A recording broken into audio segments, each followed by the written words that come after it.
आयत उल्लाह अली खामनेई की शहादत, अब ईरान क्या करने वाला है, बताएंगे आपको इस खबर में।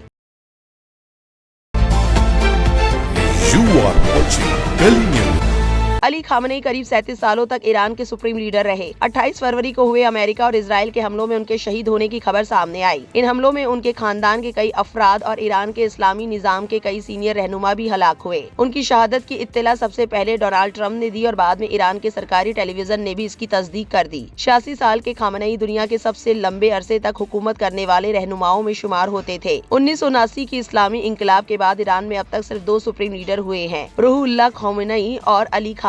ईरान में सुप्रीम लीडर का ओहदा बेहद ताकतवर होता है, वहीं सरबराहे मुल्क होता है और मुसल्लह अफवाज का आला कमांडर भी।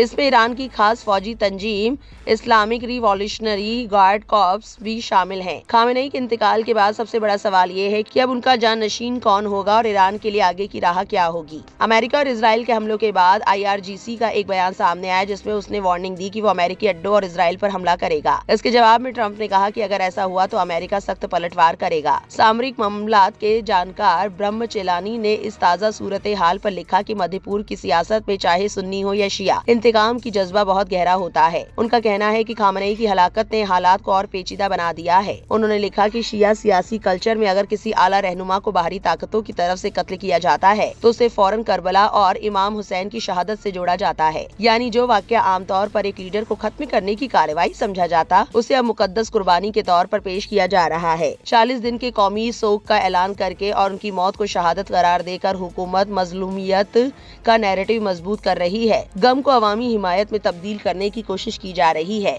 अब जो भी मुखालिफत करेगा उसे कातिल ताकतों का हामी बताया जा सकता है। मध्य पूर्व मामलों की जानकार शुभदा चौधरी का कहना है कि ईरान इस हमले का जवाब जरूर देगा। उनके मुताबिक ईरान सबसे पहले अपनी IRGC को सेफगार्ड करेगा और ये देखेगा कि कहीं अंदरूनी इन्फिल्ट्रेशन तो नहीं हुई। वो अमेरिकी कंपनियों जैसे शेवरॉन और एक्सॉन मोबिल के खाड़ी इलाकों में ऑपरेशंस को निशाना बना सकता है। खाड़ी मुल्कों में अमेरिका के 19 फौजी अड्डे हैं और ईरान पहले भी उन्हें टारगेट कर चुका है। उनका मानना है कि ये सूरत हाल बड़ी इलाकाई जंग में तब्दील हो सकती है। सऊदी अरेबिया ने भी कहा है कि ईरान ने रियाद पर हमला किया।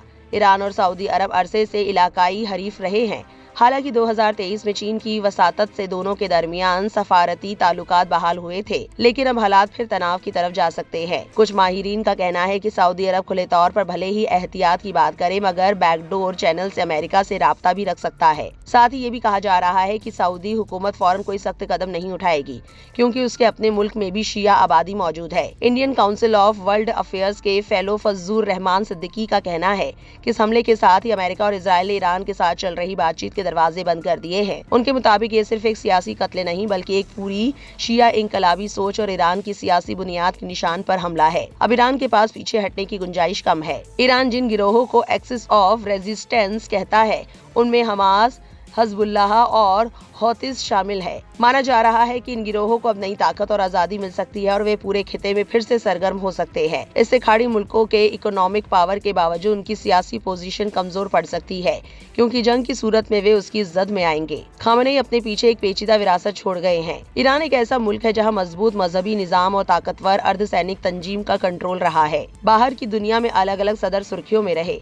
लेकिन असली इख्तियार हमेशा सुप्रीम लीडर के पास था। अब उनके बाद ईरान किस सिमत जाएगा, ये बड़ा सवाल है। कुछ माहिरीन का मानना है कि फिलहाल अंदरूनी मुखालिफत दब जाएगी और आवाम बाहरी खतरे के खिलाफ मुत्तहिद नजर आएगी। जो भी नया सुप्रीम लीडर आएगा वो भी उसी तरह के सख्त और इनकलाबी अफकार का हामी होगा, क्योंकि ईरान के निजाम में इस ओहदे की बुनियादी अहमियत है। कुल मिलाकर ये वाकया पूरे मध्य पूर्व के लिए एक नए तनावपूर्ण और गैर यकीनी दौर की शुरुआत माना जा रहा है। इस खबर को लेकर आपकी क्या राय है, कमेंट सेक्शन में जरूर लिखें और ऐसी और अपडेट्स के लिए गली न्यूज को सब्सक्राइब करना ना भूलें।